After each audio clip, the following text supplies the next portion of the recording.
Bismillahirrahmanirrahim. Aïzaï Talamid. Bonjour à tous. Donc, on va essayer aujourd'hui de reprendre nos cours. Donc, on va commencer par dosage direct. Donc, vous aurez dosage au titrage direct. Bon, premièrement, objectif d'un dosage. L'objectif d'un dosage, c'est déterminer la concentration d'une espèce en solution en effectuant une réaction chimique. Bon, deuxièmement, les réactifs de la réaction de dosage. Donc le réactif à doser ou à titrer, et ensuite vous aurez le réactif titrant, c'est-à-dire il vous faut deux. Ensuite, vous aurez troisièmement le déroulement du dosage. Donc qu'est-ce qu'il nous faut? Donc l'étude expérimentale vient d'étude dispositif expérimental. Donc vous aurez ici une burette graduée, d'accord? Et ici vous aurez la solution titrante. Et vous aurez ici un bécher dans lequel on met la solution titrée.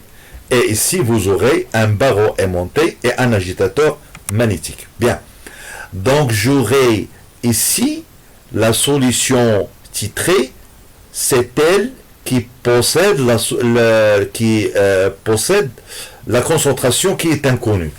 Donc ce soit la concentration qui est inconnue, ou bien la masse qui est inconnue, ou bien le nombre de moles qui est inconnu. Et on va essayer de la doser avec une solution titrante. D'accord? Donc la solution titrante, on connaît sa concentration. Bien.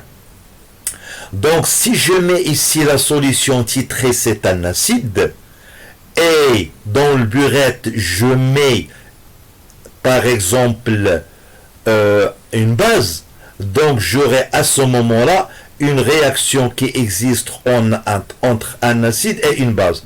Et on appelle cette réaction-là, c'est une réaction acide-base.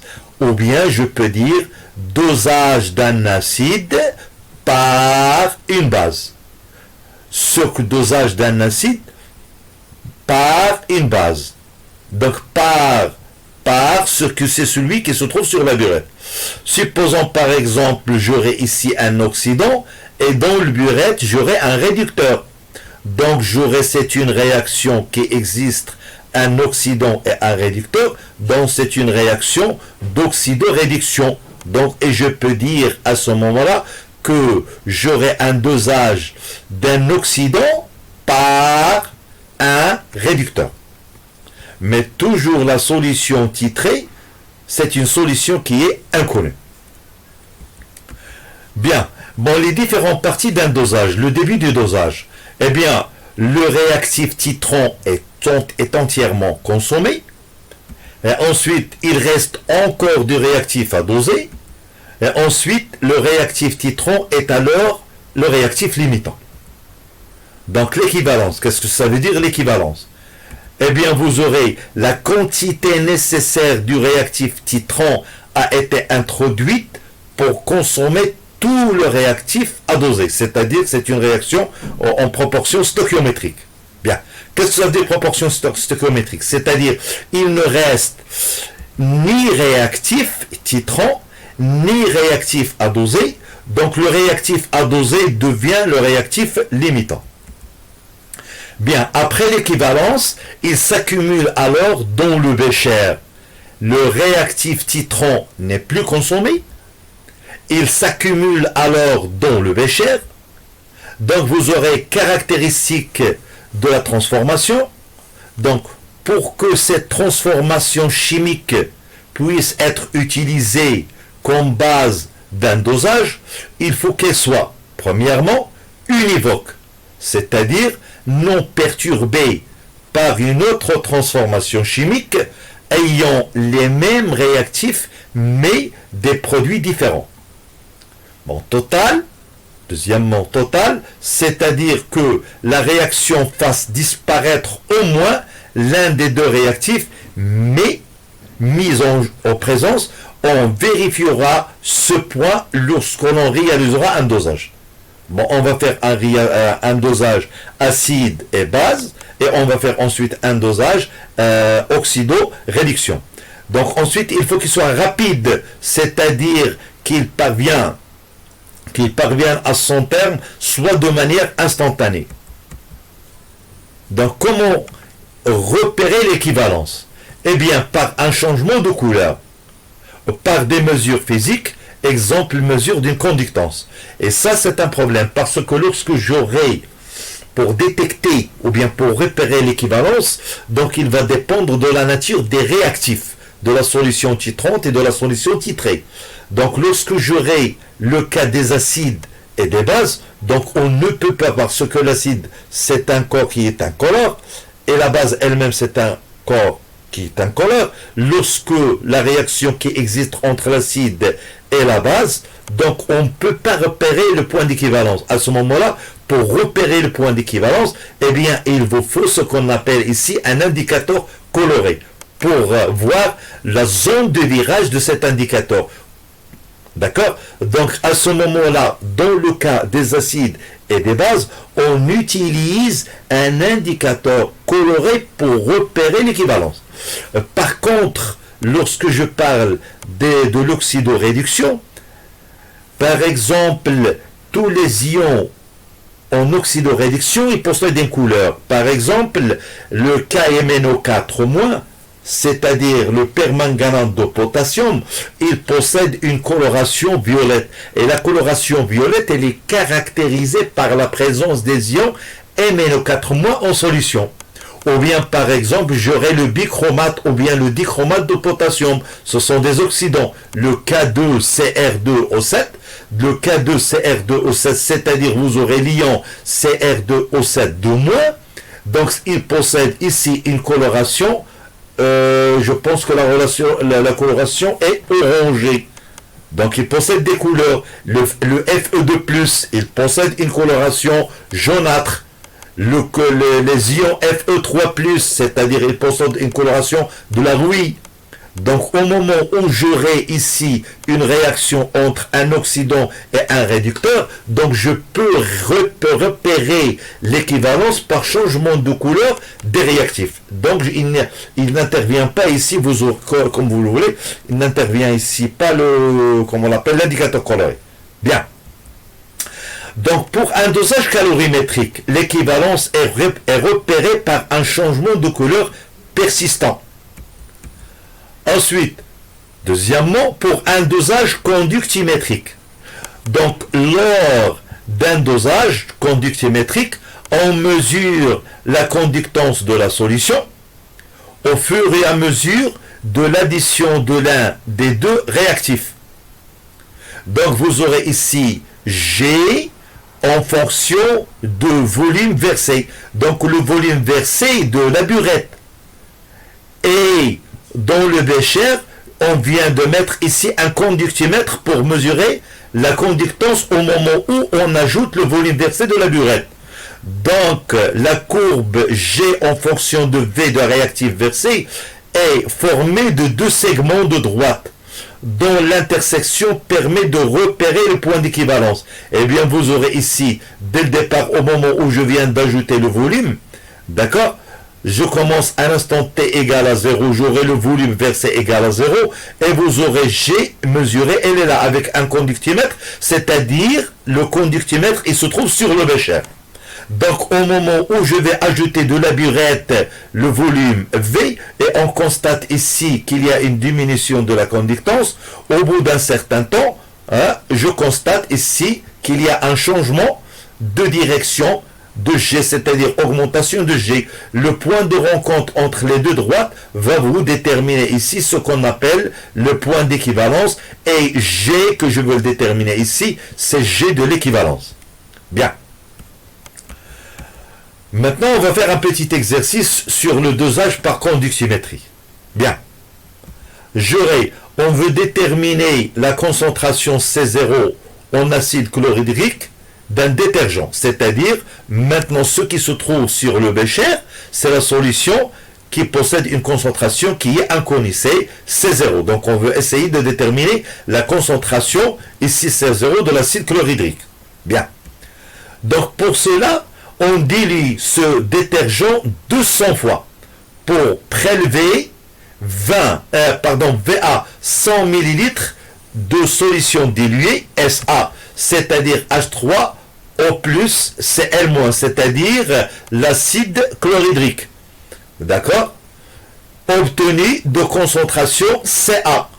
Donc on ajoute progressivement en agitant une solution d'hydroxyde de sodium NaOH, hydroxyde de sodium, de concentration Cb 0,096 mol par litre. C'est-à-dire vous aurez ici ce qui se trouve sur le bécher, c'est l'acide, d'accord, et ce qui se trouve sur la burette, c'est NaOH. Donc je peux dire à ce moment-là que le Na+, ce sont des ions indifférents, et les ions Cl-, ce sont des ions indifférents, ils n'entrent pas dans la réaction, ce sont des ions spectateurs, et vous aurez une réaction qui peut exister entre les ions H3O+, et les ions HO-. Donc je peux dire à ce moment-là qu'il y a un dosage d'un acide par une base. L'acide, il se trouve sur le bécher, et la base, bien sûr, il se trouve dans la burette.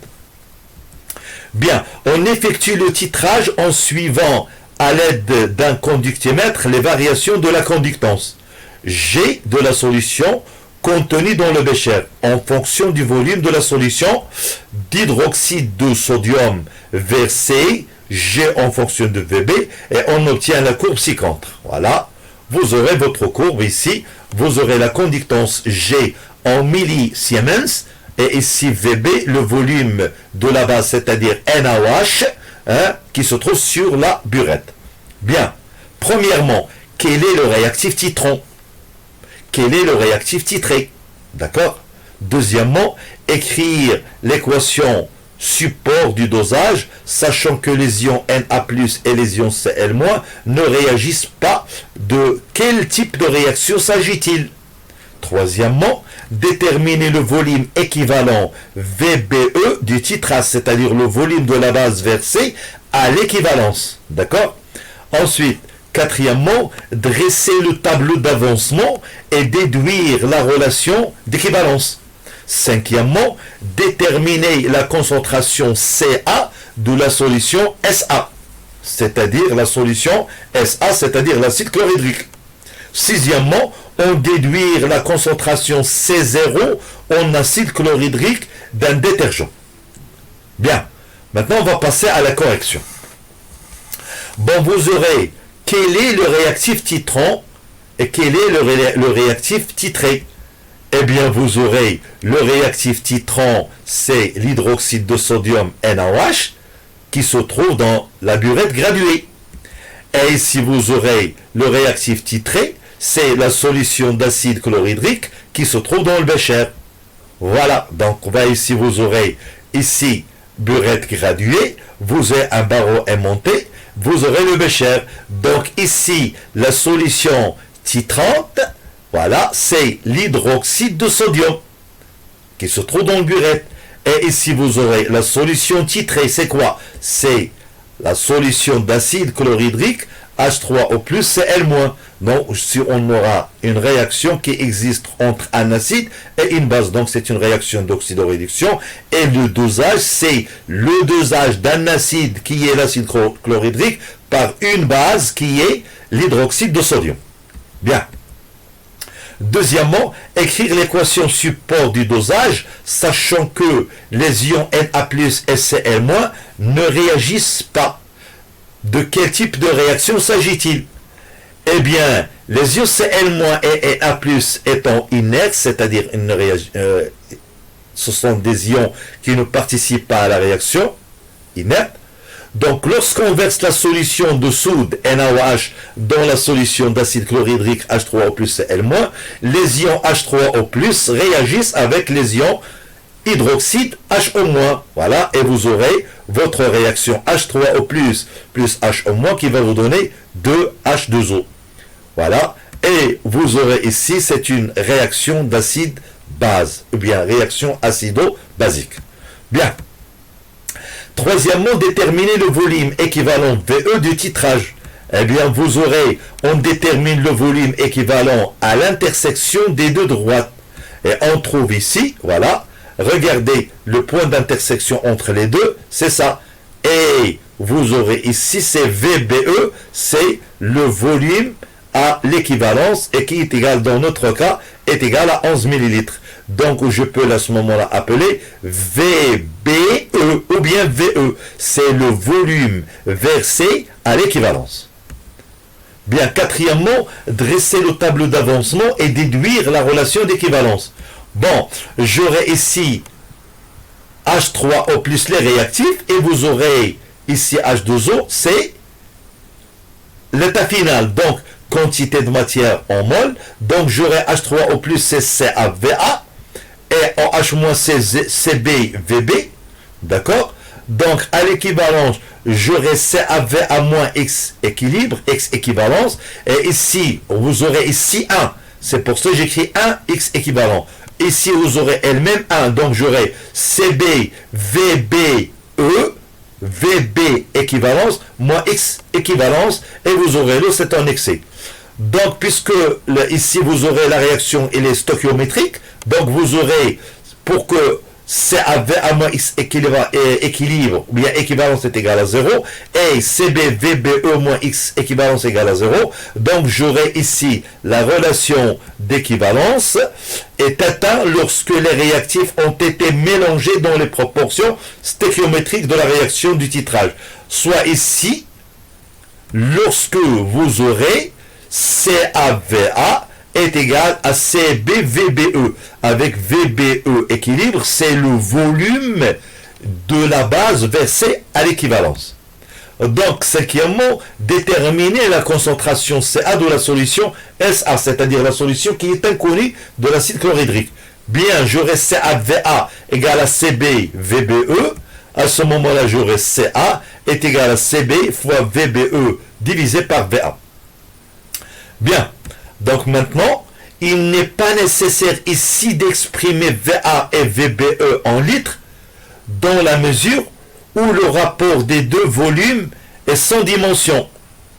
Lorsque les volumes sont exprimés avec la même unité, donc ici on laisse millilitres, millilitres.